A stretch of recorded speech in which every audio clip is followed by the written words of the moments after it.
The Fox 61 News at 6 starts now. We've been following breaking news in West Haven the last few hours. Thousands of gallons of fuel spilled out of a transport truck and into the streets of a residential neighborhood there. Good evening. Thanks for joining us for the Fox 61 News at 6. I'm Brent Harden. And I'm Sarah Sanchez. This all happened about 3 hours ago, but the cleanup is just beginning. Fox 61's Aaron Coogan's live on 4th Street with a look at how cleanup is going so far and if they've turned that truck right side up. Aaron, how's that going? Yep. Well, guys, just moments ago, tow crews were able to get this what used to be upturned fuel truck back on its wheels. Most of the cleanup effort now concentrated along the shoreline of the West River, as we have learned that some of the spilled oil has gone into the storm drain and into the waterway there. But this has been an hours-long process that we've watched, 30 minutes just to upturn this truck back onto its wheels. And before that, it was trying to concentrate all of the spilled oil. It was 2,600 gallons of this heating oil that we're talking about, trying to concentrate it all in little individual puddles, trying to prevent it from getting into that storm drain. We saw crews use sand, absorbent pads, and even snow at some points, barricading what were these massive puddles of oil spilled into the street. We did learn that this is heating oil number 2. It's a little bit less volatile than heating oil number 1. So the immediate concern wasn't if it was going to explode or light on fire,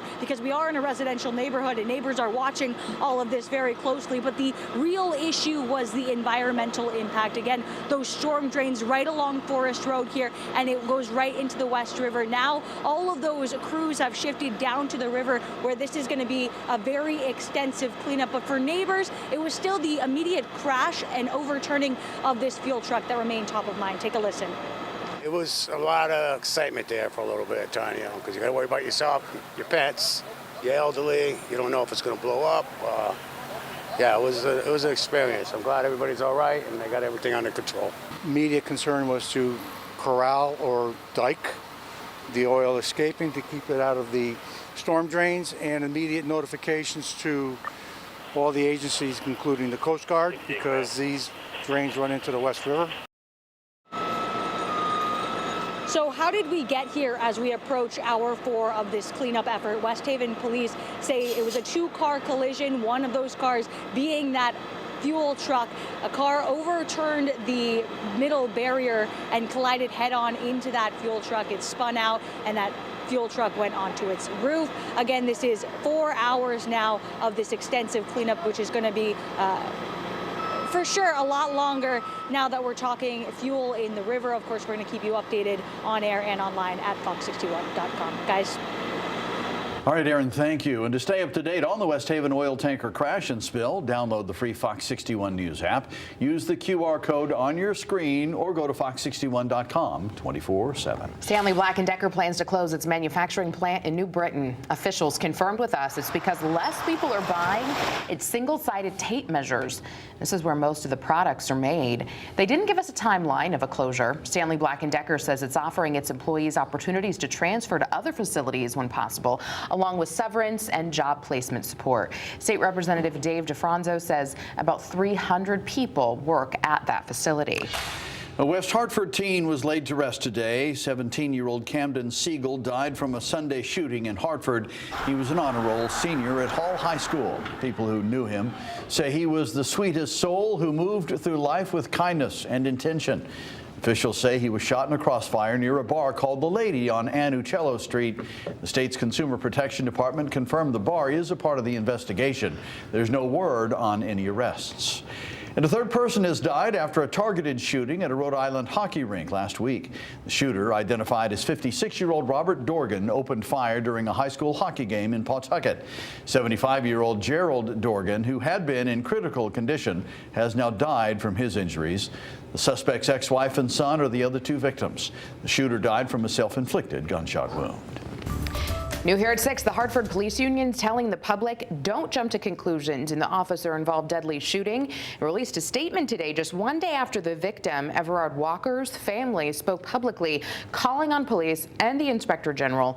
The union says the tragedy is profoundly complex and has touched everyone involved. It also said in part, quote, the investigation demands a careful, methodical, and independent review.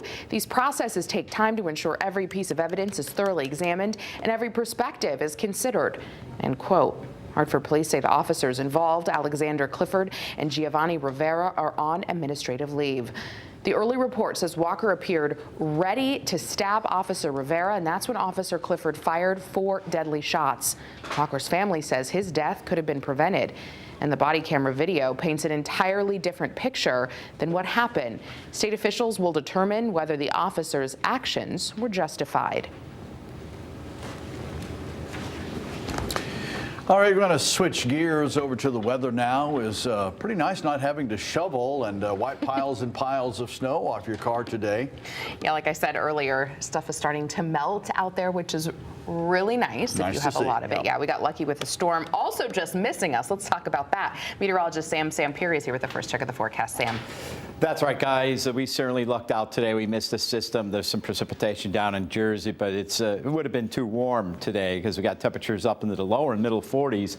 Here's the temperatures now, and for once you don't see too much of a difference between the actual and the wind chills. Look at this. It's not too bad to take after this brutal winter. There's that little system missing us to the south, just a band of clouds. But, you know, what it's going to do is clear out, and temperatures are going to drop off pretty quickly overnight. So that's the caveat. If it's already down to near freezing, a couple of towns in northwestern Connecticut, 35 to 40 down in southern Connecticut. So when temperatures fall below freezing, watch for black ice. There's a current winds, not a big deal. Overnight, partly cloudy, lows down into the teens to lower 20s. And for tomorrow, look for mostly sunny skies with high temperatures in the 40s coming up. Yes, I'll detail the weekend, and we'll talk about a very unsettled first week of March. Details coming up in a few minutes. Brent? All right, Sam, thank you. Well, this week's snowstorm did a lot of damage, and over at Haber Inn Equine Rescue Sanctuary, it wasn't just damage, it was destruction. One of their barn roofs collapsed under all that snow, and it's not going to be easy or cheap to repair. Fox 61's Solene Arif went out there to give us a look. It's not cheap to take care of 14 horses, 2 donkeys, and 1 mule here at the sanctuary. It's all volunteer ran, so a big setback like this is devastating to the nonprofit. We take in the unwanted of the unwanted. So we take in the old, the ill, the extremely behavioral. They have extreme behavioral issues. Cynthia Hayburn believes everyone deserves a second chance. That's why she started Haber Inn Equine Rescue and Sanctuary. When horses are forgotten about, retired from racing, or neglected, they come here for a second life that's as gentle as these giants. But it's more than just an animal sanctuary. Here, both people and animals are saved every day. Just ask volunteer Melissa Sayers. They come to life, they help each other, but they also help the humans, and the humans help the horses. So it's like all around magic for everyone. They help teach and heal through horse therapy. These guys, they communicate with us in ways that sometimes you don't even understand if you're not here. But here at the sanctuary, they've got a big problem that's threatening the work they do every day. A big problem that looked like a big snowstorm collapsing their roof. It's a kind of a big building. It does store our hay supply, which is very important.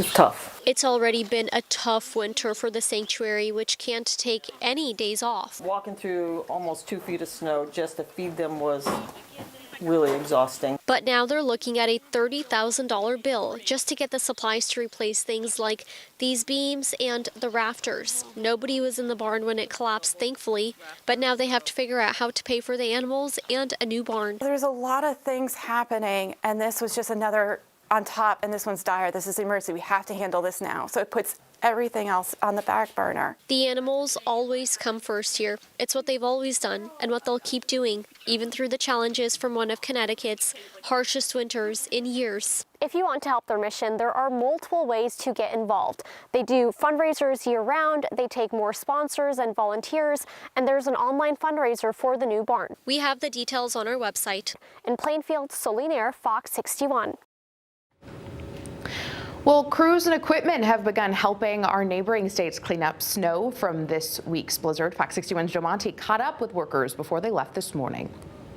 DOT crews are in Massachusetts and Rhode Island to help with snow cleanup. Now, they left their Wethersfield garage at about 4 o'clock this morning. If you look at the screen now, you can actually see video of what the fleet looked like before they left. 20 pieces of equipment left this station, and about 40 crew members did as well. But in total around the state, 125 drivers and mechanics and more than 80 pieces of equipment left the state as part of a mutual aid request by Governor Ned Lamont through the Emergency Management Assistance Compact. Governor Lamont praised them for their hard work and says he appreciates that they have accepted this mission to provide support to our neighbors. Their tireless dedication and commitment makes us proud. Now, Josh Morgan with the Department of Transportation says that Connecticut residents don't need to worry about crews being out of state. He says Connecticut will be their first priority if the weather turns upside down. We're going to be in constant contact with the supervisors and the crew leaders who are out there managing these operations in Massachusetts and Rhode Island. And then if there's even a hint that we're going to have some inclement weather and we need all hands on deck here, we're going to call them back here and make sure that our Connecticut crews are fully staffed. Now, Josh Morgan says that this is one of the largest responses from the Connecticut DOT in recent history. He says this crew in Wethersfield headed to Fall River, Massachusetts to help with the snow cleanup. They're going to be working 24-hour shifts, 12 on and 12 off. Now, it's unknown when they're going to be coming back as of now. He says that they're going to be working at least until Sunday, March 1st, but that could change depending on the weather that we get here in our state. He says Connecticut is their top priority, and they can come back on short notice if need be. For now in Wethersfield, Joe Monte, Fox 61. Well, Waterbury police say 2 people shot at each other this morning. A man was hospitalized, but they say he'll be okay. Officers tell us it happened on North Main Street around 11:15. We're told it was an isolated incident. Investigators haven't said what led to the shooting, and no one has been arrested at this time. Person was killed in a crash on I-84 in Manchester this morning. Take a look at the picture from Manchester Fire. They sent this to us, and we're told it happened on the East Exit 62 ramp. This happened at 4 a.m. Firefighters say the person died at the scene. No one else was hurt. Officials haven't identified that person yet or what caused the crash.